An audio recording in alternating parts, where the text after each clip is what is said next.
Minder बच्चा लोग, are you ready? Let's start. इस पार्ट 5 में हम क्या जानेंगे आज? ना procedure for issue of shares. ठीक है, क्या जानेंगे? Procedure for issue of share का मतलब जब कंपनी उसका शेयर इशू कर रहा है, किसको इशू कर रहा है? ना पब्लिक को इशू करता है।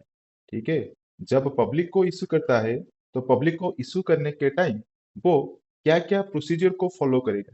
ठीक है, क्या क्या प्रोसीजर को टेकन करने के बाद वो पब्लिक को शेयर इशू कर सकता है और पब्लिक किस तरह उसका शेयर परचेज करेंगे और उसका शेयर को बाय करेंगे। ठीक है, तो क्या क्या प्रोसीजर है यहीं पर वो हम सीखेंगे। ठीक है, जो बच्चा लोग इस चैनल में इस वीडियो को पहली बार देख रहे हो तो चैनल को थोड़ा लाइक और शेयर और सब्सक्राइब कर लीजिए। ठीक है, और आगे आपको वीडियो कैसा लग रहा है मुझे कमेंट करके बताना। ठीक है, तो यहीं पर ये जो पार्ट 5 में पढ़ाऊंगा तो ये बहुत ज्यादा इंपॉर्टेंट है। ठीक है, बहुत ज्यादा आपका इंपॉर्टेंट है। तो क्यों इंपॉर्टेंट है ना, इसके बाद में आपका आएगा। ठीक है, आप किस तरह जर्नल एंट्री करोगे और जर्नल एंट्री करने के लिए क्या क्या अकाउंट आपका ओपन करना पड़ेगा। ठीक है, तो इस प्रोसीजर में मैं उसके बारे में आपको डिटेल्स बताऊंगा। ठीक है, और उसके बाद आपको जर्नल बताऊंगा क्या क्या आप करोगे उस अकाउंट को यूज करके। ठीक है, तो ये बहुत ज्यादा इंपॉर्टेंट है।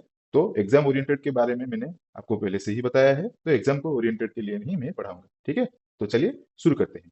तो देखिए, as a procedure for issue of share, ठीक है, as a procedure for issue of shares, okay, first procedure क्या है आपका? Issue of prospectus. ठीक है, तो कंपनी को पहले क्या करना पड़ेगा? पब्लिक को शेयर खरीदने के लिए और पब्लिक को अवेयर करने के लिए कंपनी को पहले क्या करना पड़ेगा ना, प्रोस्पेक्टस को इशू करना पड़ेगा। ठीक है, और उसके बाद क्या करना पड़ेगा ना, एप्लीकेशन ऑफ शेयर्स। ठीक है, तो मतलब क्या है ना, पहले प्रोस्पेक्टस इशू करेगा, मतलब पब्लिक को बुलाएगा और पब्लिक को समझाएगा। मतलब वो जाके नहीं समझाएगा, पब्लिक उस प्रोस्पेक्टस को पढ़ने के बाद खुद ही समझ जाएंगे कंपनी क्या चाहता है और उस प्रोस्पेक्टस में क्या क्या लिखा गया है। ठीक है, तो इसलिए पहले कंपनी प्रोस्पेक्टस इशू किया, उसके बाद कंपनी को जो इंटरेस्टेड हुई पब्लिक, ठीक है, वो एप्लीकेशन करेंगे। ठीक है, और उसके बाद कंपनी क्या करेगा ना, थर्ड में उसको अलॉटमेंट करेगा, तो इसलिए लिखा गया है अलॉटमेंट ऑफ शेयर। ठीक है, चौथा क्या है हमारा ना, कॉल्स ऑफ शेयर। ठीक है, कॉल्स का मतलब बुलाना है। ठीक है, यहाँ पर शेयर को नहीं बुलाएगा, किसको बुलाएगा मैं उस पॉइंट में आपको समझाऊंगा। ठीक है, और लास्ट वाला है आपका क्या ना, इशू ऑफ शेयर सर्टिफिकेट, मतलब जो कंपनी से शेयर खरीदा है और जो शेयर होल्डर शेयर को खरीदा है, ठीक है, तो उसको भी सर्टिफिकेट इशू करना है क्योंकि वो ओनर है। ठीक है, तो ये है मेरा लास्ट में। ठीक है, तो चलिए वन बाय वन हम पूरी प्रोसीजर को एक्सप्लेन करते हैं। तो पहला पॉइंट मेरा क्या आता है तो उसके बारे में जानते हैं। तो पहला पॉइंट मेरा है क्या ना, इशू ऑफ प्रोस्पेक्टस। ठीक है, इशू ऑफ प्रोस्पेक्टस मतलब प्रोस्पेक्टस का मतलब क्या होता है ना, जिस प्रोस्पेक्टस को आप यूज करके कंपनी के बारे में डिटेल्स जान सकते हो तो उसको प्रोस्पेक्टस बोलते हैं। ठीक है, समझ में आ रहा है? प्रोस्पेक्टस को इश्यू करके आप कंपनी के बारे में सब कुछ जान सकते हो, तो इसीलिए कंपनी क्या करता है, उसका प्रोस्पेक्टस इश्यू करता है। ठीक है, ओनली पब्लिक कंपनी ही उसका प्रोस्पेक्टस इश्यू कर सकता है। ठीक है, प्राइवेट कंपनी नहीं कर सकता है। ठीक है, तो चलिए देखते हैं उसका पॉइंट क्या बोल रहा है प्रोस्पेक्टस के बारे में। तो पहला पॉइंट है मेरा क्या ना, इनवाइट्स करना। ठीक है, तो इनवाइट्स का मतलब क्या है, मैंने आपको पहले से ही बताया है। प्रोस्पेक्टस का मतलब है जिस पर सब कुछ पूरी तरह डिटेल्स एक्सप्लेन हुआ होगा, उसको हम प्रोस्पेक्टस बोलते हैं। तो जब कंपनी क्या करता है ना, उसका शेयर को इश्यू करता है, तो इश्यू करने के टाइम ही वो प्रोस्पेक्टस इश्यू कर सकता है। ठीक है, जब वो प्रोस्पेक्टस इशू करेगा तभी वो कंपनी पब्लिक को क्या किया ना, इनवाइट किया। क्या करने के लिए ना, शेयर को खरीदने के लिए। समझ रहे हो मेरे बात को? कंपनी जो प्रोस्पेक्टस इशू करता है तब वो क्या करता है ना, पब्लिक को इशू करने के टाइम वो पब्लिक को बुला रहा है, तुम आओ और हमारा शेयर को खरीदो। ठीक है, तुम आओ और हमारा शेयर को परचेस करो। ठीक है, तो इसलिए वो प्रोस्पेक्टस इशू करता है। ठीक है, तो इसलिए उसका डेफिनेशन हुआ कि द कंपनी इनवाइट्स, ठीक है, किसको करेगा इनवाइट ना, पब्लिक को। ओके, क्यों करेगा ना, that the public to subscribe to its share, ना शेयर को सब्सक्राइब करने के लिए वो पब्लिक को इनवाइट करेगा। ठीक है, किसको यूज करके इनवाइट करेगा ना, प्रोस्पेक्टस को यूज करके पब्लिक को इनवाइट करेगा कि आओ आप हमारा शेयर को खरीदो। ठीक है, समझ में आ रहा है?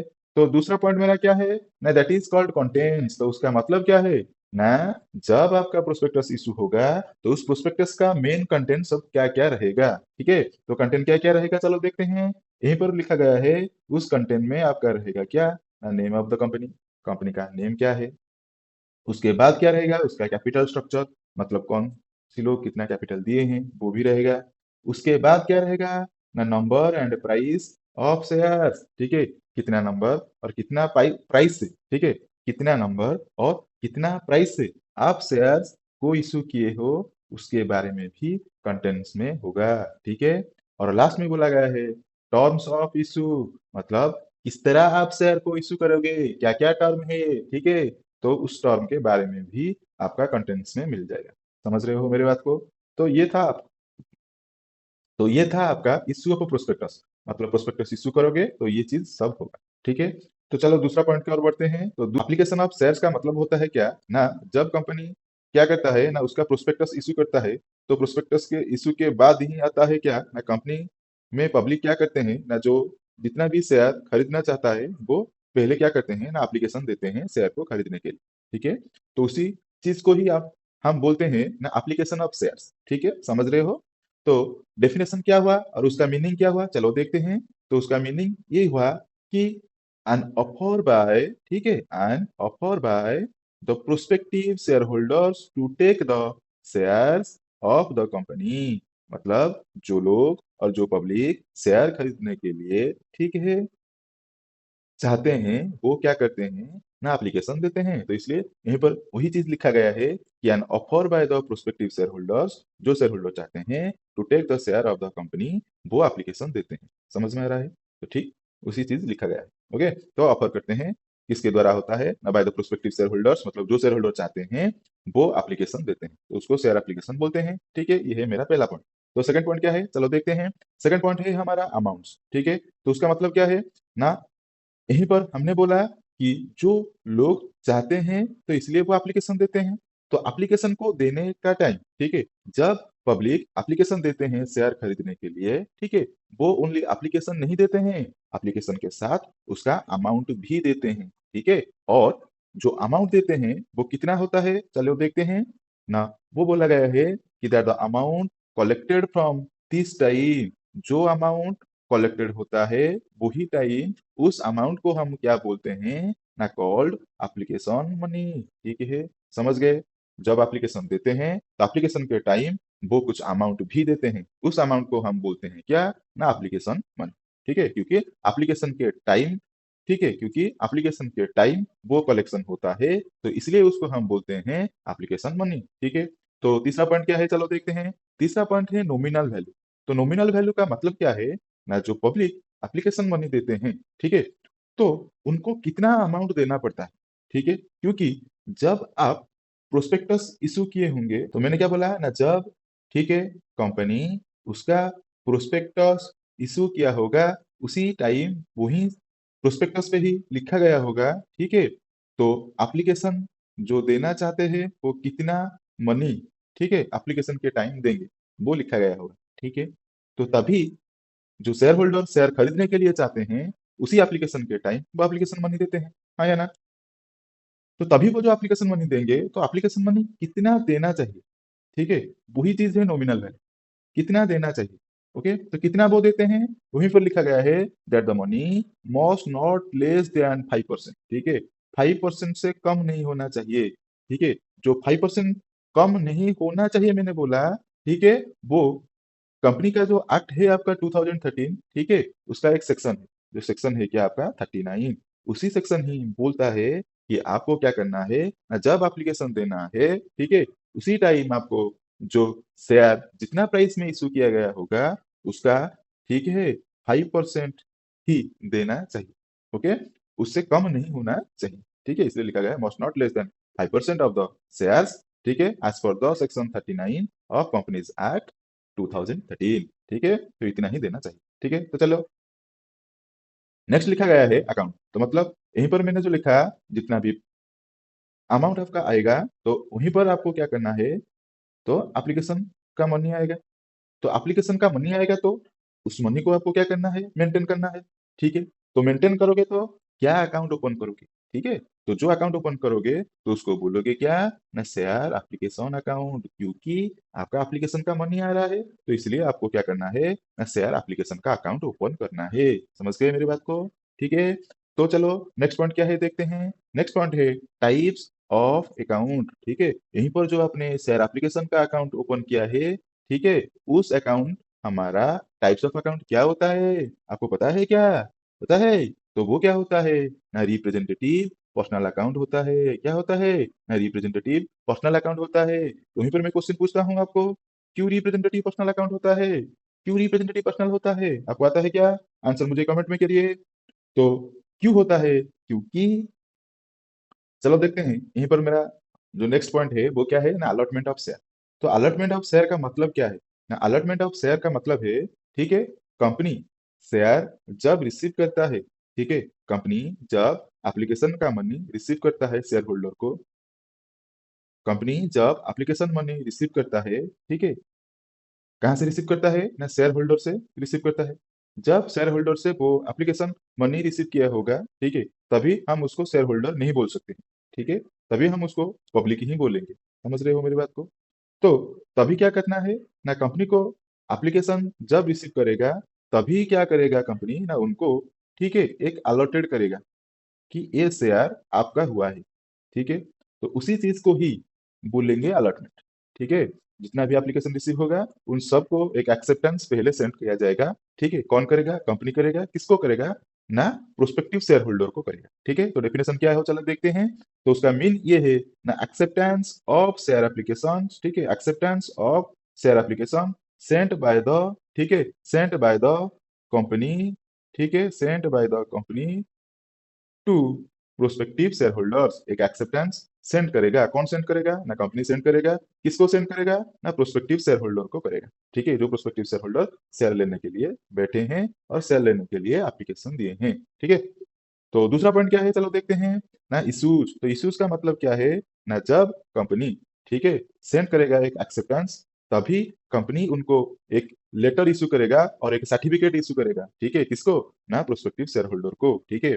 तो that the share allotment certificate और, ठीक है, letter of allotment, share allotment certificate, ठीक है, और letter of allotment at the time of allotment, ठीक है। तो अलॉटमेंट के टाइम जब उनको अलॉटेड करेगा तभी ये चीज ही इशू करेगा, एक अलॉटमेंट का सर्टिफिकेट और एक लेटर ऑफ अलॉटमेंट इशू करेगा। तो शेयर होल्डर को पता चल जाएगा कि मैं शेयर होल्डर हूँ, ठीक है, और कंपनी ने मुझे इतना शेयर अलॉटेड कर दिया है, ठीक है। क्योंकि उसी सर्टिफिकेट में उसको पता चल जाएगा, ठीक है, उसी सर्टिफिकेट में उसको पता चल जाएगा कि कितना शेयर कंपनी उसको अलॉटेड किया है और कितना प्राइस वो अलॉटमेंट में डिमांड कर रहा है, ठीक है। समझ गए मेरी बात को? तो चलो तीसरा पॉइंट क्या है उसका देखते हैं ना, तीसरा पॉइंट है अकाउंट, ठीक है। क्योंकि जब उनको सर्टिफिकेट और अलॉटमेंट लेटर दिया जाएगा तभी शेयर होल्डर क्या करेंगे, तभी पब्लिक क्या करेगा ना, उनका जो अलॉटमेंट का अमाउंट है वो देगा, ठीक है। तो तभी जो अलॉटमेंट का पैसा देगा, तो तभी क्या करना है ना, कंपनी को एक अकाउंट ओपन करना है। जिस अकाउंट ओपन करके वो मेंटेन करेगा उस अकाउंट को क्या बोलेंगे ना, शेयर अलॉटमेंट अकाउंट, ठीक है। क्या करें, क्या बोलेंगे ना, शेयर अलॉटमेंट अकाउंट, ठीक है। तो उसी शेयर अलॉटमेंट अकाउंट को, ठीक है, हम टाइप्स ऑफ अकाउंट क्या बोलेंगे, ठीक है, उसी शेयर अलॉटमेंट अकाउंट को टाइप्स ऑफ अकाउंट क्या बोलेंगे। तो यहीं पर मैंने बोला इस अकाउंट में मैं किसका पैसा रखूंगा ना, शेयर होल्डर का। तो इस अकाउंट में मैं किसका पैसा रखूंगा ना, शेयर होल्डर का रखूंगा। तो जब शेयर होल्डर का रखूंगा तो उसी अकाउंट समझाएगा कि ये अमाउंट और ये अकाउंट शेयर होल्डर का है, ठीक है। तो इसीलिए वो भी टाइप ऑफ क्या होगा ना, रिप्रेजेंटेटिव पर्सनल अकाउंट। बहुत सारे बच्चों को ये चीज पता नहीं होगा, तो समझ लो ये भी आपका इंपॉर्टेंट पॉइंट है जो शेयर एप्लीकेशन और शेयर अलॉटमेंट में आता है और पूछता है ये, ठीक है, टाइप ऑफ अकाउंट क्या है और उसका नेचर क्या है उस अकाउंट का, तभी वहां पर लिखोगे ये रिप्रेजेंटेटिव पर्सनल अकाउंट है, ठीक है। तो कैसा लग रहा है क्लास को? ठीक है, और वीडियो अच्छा लग रहा है कि नहीं, लाइक और कमेंट करके मुझे बताइए, ठीक है।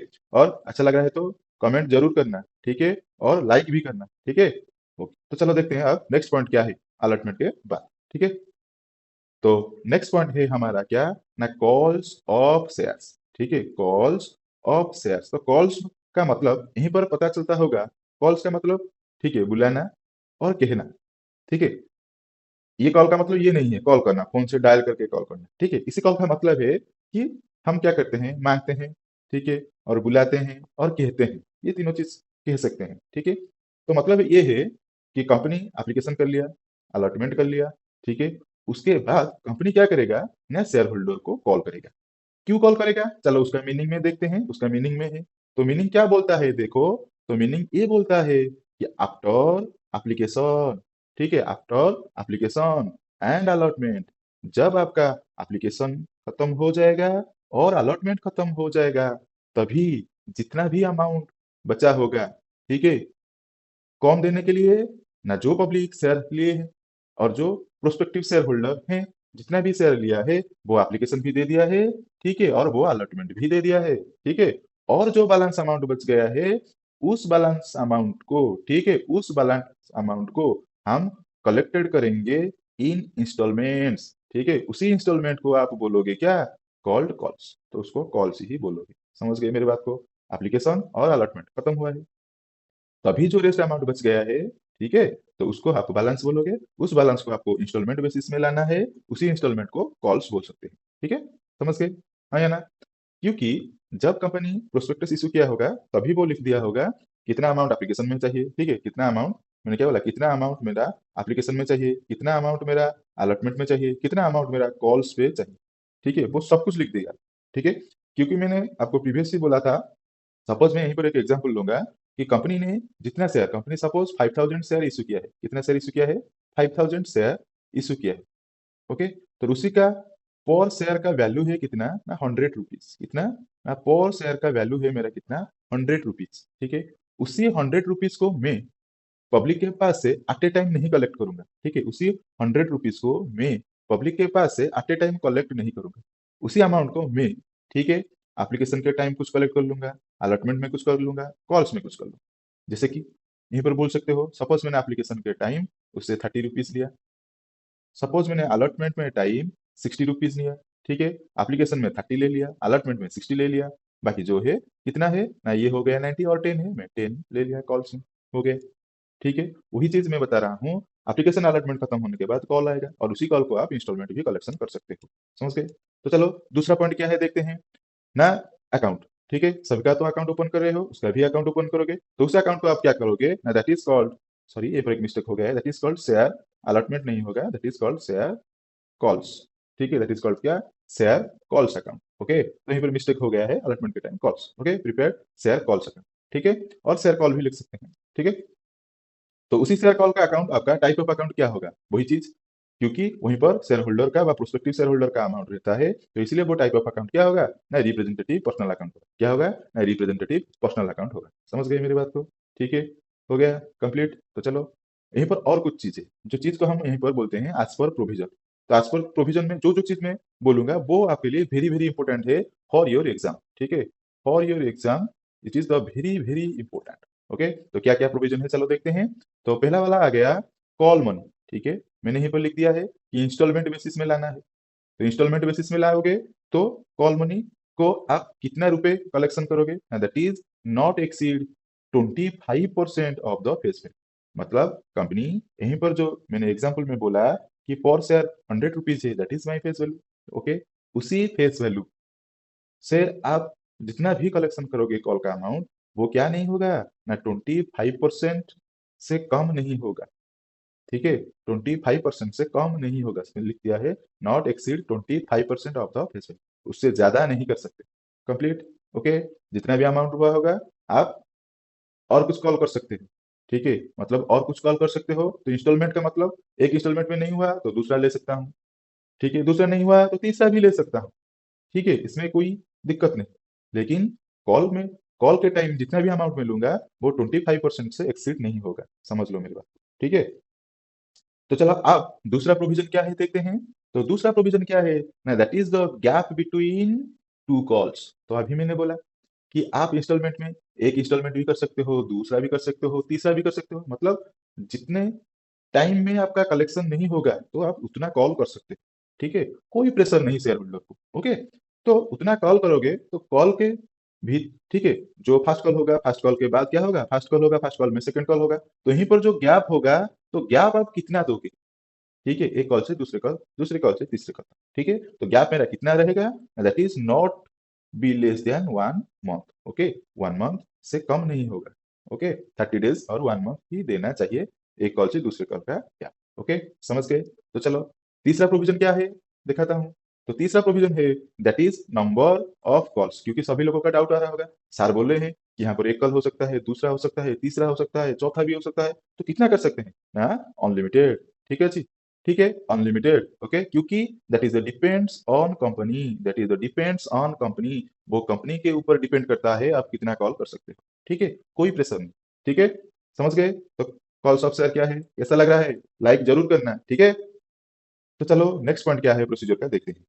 तो प्रोसीजर का नेक्स्ट पॉइंट और फाइनल पॉइंट है हमारा issue of share certificate, issue of share certificate. तो यहीं पर मैंने एक चीज बोला था, अलॉटमेंट के टाइम भी सर्टिफिकेट, यहाँ पर भी सर्टिफिकेट। लेकिन ये जो दो सर्टिफिकेट है वो दोनों डिफरेंट है, क्योंकि वो सर्टिफिकेट अलॉटमेंट में टाइम मिला था, लेकिन यहीं पर जो सर्टिफिकेट आपको मिलेगा ये सर्टिफिकेट आपका परमानेंट सर्टिफिकेट है, क्योंकि इसका मीनिंग में लिखा गया है। ओके, इसका मीनिंग में लिखा गया है क्या? दैट द सर्टिफिकेट इशूड, ठीक है, दैट द सर्टिफिकेट इशूड और received by the share holder, कब ना? After receiving the full amount, मतलब जब कंपनी पूरा अमाउंट रिसीव कर लेगा तभी कंपनी इशूज ए सर्टिफिकेट, तभी कंपनी क्या करेगा ना, शेयर होल्डर को एक सर्टिफिकेट देगा। उसी सर्टिफिकेट को ही आप बोलते हो क्या ना, that is called share certificate. क्या बोलते हैं ना? Share certificate. ठीक है, उसी शेयर सर्टिफिकेट क्यों चाहिए? क्यों चाहिए? वो क्या काम करेगा? नहीं तो लिखा गया दैट एक्ट्स क्या ना, that acts as per as proof of ownership, वो प्रूफ करेगा कि ये शेयर होल्डर इतना शेयर का क्या है, ओनर है, तो इसलिए वो सर्टिफिकेट दिया जाता है शेयर होल्डर को। समझ गए? कैसा लगा? तो आपको अच्छा लगा है तो चैनल को लाइक शेयर सब्सक्राइब जरूर करना, और क्या रहता है दिक्कत वो भी कमेंट करके बताना। ठीक है, तो इसको देख लेना। ठीक है, मैं फिर मिलूंगा पार्ट 6 में, जो आपके लिए लाऊंगा जर्नल और कुछ प्रॉब्लम। ठीक है, और उसी अकाउंट को आप किस तरह यूज करोगे वो चीज भी मैं बताऊंगा। ठीक है, तो रहते हैं, फिर मिलेंगे दूसरी वीडियो पे। गुड बाय, टाटा, फिर मिलते हैं।